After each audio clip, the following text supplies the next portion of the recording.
যি সময়ত ৰাজ্য চৰকাৰে উন্নয়নৰ লগতে দুৰ্নীতিৰ শূন্যতাৰ দাবী কৰে ঠিক সেই সময়তে মাঘেৰিটা সমৰ জিলাৰ মাকুম পথাৰ গাঁও পঞ্চায়তত পথ আৰু পুল নিৰ্মাণত ব্যাপক দুৰ্নীতি হোৱাৰ অভিযোগ উঠিছে।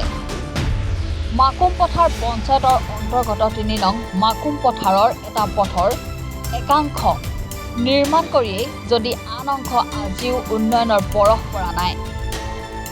বৰষুণৰ বতৰত সেই পথেৰে ছাত্ৰ-ছাত্ৰী তথা ৰাইজৰ যাতায়াত অতি কষ্টকৰ হৈ পৰাও অভিযোগ উঠিছে এতিয়া স্থানীয় ৰাইজৰ। সেই পথত থকা পুলটো নিৰ্মাণ কৰিছিল যদিও নিম্নমানৰ নিৰ্মাণৰ বাবে কম দিনৰ ভিতৰতে পুলটো ভাঙি গৈছে। স্থানীয় ৰাইজে পঞ্চায়তৰ প্ৰতিনিধিক অভিযোগ কৰাৰ পাছতো কাণ সাৰ নাই মাঘেৰিটাৰ সমজিলাৰ আয়ুক্ত, তিনিচুকীয়া জিলা পৰিষদ আৰু মাঘেৰিটা উন্নয়ন খণ্ড বিষয়া লগতে অসমৰ মুখ্যমন্ত্ৰী হিমন্ত বিশ্ব শৰ্মা বুলি অভিযোগ উত্থাপন কৰিছে।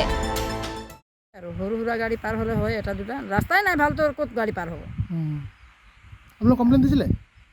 কমপ্লেইন দিছিলোঁ, কেইবাৰমান কমপ্লেইন দিলোঁ। আপোনাৰ ৰাস্তা ভাল নহয়, ৰাস্তাখিনি ৰাস্তাটো বেয়া আৰু ইয়াৰ পৰাতো এইফালে ৰাস্তা ভালেই হোৱা নাই এতিয়ালৈকে। আমাৰ ফালে যেনে তেনে আৰু বনাইছে, যোনটো এফালে অলপ গৈ চাওক ন ৰাস্তাটো কি বনাইছে। মানুহেতো খোজকাঢ়ি যেনে তেনে যায় আৰু ল'ৰাকেইটা পৰি যদি যায় তেনেহ'লে কেনেকৈ স্কুল যাব? এৰিয়াৰ ল'ৰা ছোৱালী স্কুল ক'ত যায় না? অঁ যায়, ল'ৰা ছোৱালী স্কুল নাযায় কেনেকৈ থাকিব ঘৰত?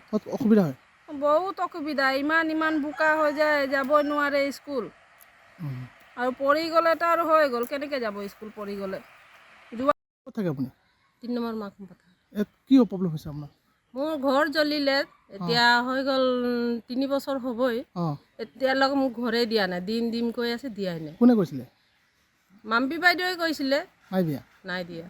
একো মই পোৱাই নাই, ঘৰ জ্বলাব একো সুবিধা পোৱা নাই? নাই পোৱা। মাঘেৰিটাৰ পৰা অভিজিত কাকতিৰ ৰিপৰ্ট, এনি ভাৰত 24। নমস্কাৰ, মোৰ নাম নিৰুপম শইকীয়া। এনি ভাৰত 24 এটা নতুন অনুষ্ঠান লৈ আহি আছে, জুবিনৰ গানে কি আনে। তাৰ অডিশ্যনসমূহ অসমৰ প্ৰত্যেকটো ডিষ্ট্ৰিক্টত হ'ব আৰু এটা ৰিয়েলিটি শ্ব' হয়। আপোনালোকে দিয়া ফোন নম্বৰ যোগাযোগ কৰিব পাৰে আৰু আপোনালোকৰ ওচৰলৈ এনেও গৈ আছে তেওঁলোক, আৰু আশাবাদী যে আপোনালোকে এই অনুষ্ঠানটোত ভাগ ল'ব আৰু আশা থাকিল যে আমি খুব সুন্দৰ গায়ক দেখিবলৈ পাম।